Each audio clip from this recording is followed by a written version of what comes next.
కేపీహెచ్పి నుంచి వెళ్ళి మాదాపూర్కి via కైట్లాపూర్ road రావాలి. ఆ కైట్లాపూర్ ఫ్లైఓవర్ పక్కన ఒక దారుణం జరుగుతుంది. వేణు అనేటైనా ఆయన కూడా మనకి ఫోన్ చేసి ఇన్ఫర్మేషన్ ఇచ్చిండి ఏంది అని అంటే,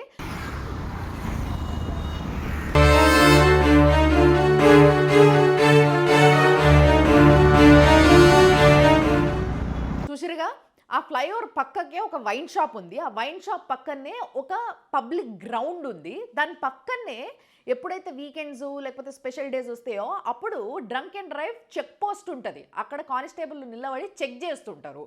ఇక్కడ మందు కొనుక్కొని పోయి ఆ గ్రౌండ్లో కూర్చొని తాగుతున్నారు అంతంత మంది అని రోడ్డు మీకెళ్ళి అప్పుడప్పుడు పోయేటోళ్ళకే తెలిసింది. అట్లాంటిది రెగ్యులర్గా అక్కడ ఒక చెక్ పోస్ట్ పెట్టుకొని డ్రంక్ అండ్ డ్రైవ్ టెస్ట్ చేసి కానిస్టేబుల్లకి తెలియదా? మీకు అందరికీ తెలిసిన విషయమే కదా, పబ్లిక్ ప్లేస్లో తాగడానికి వీలు లేదు అని.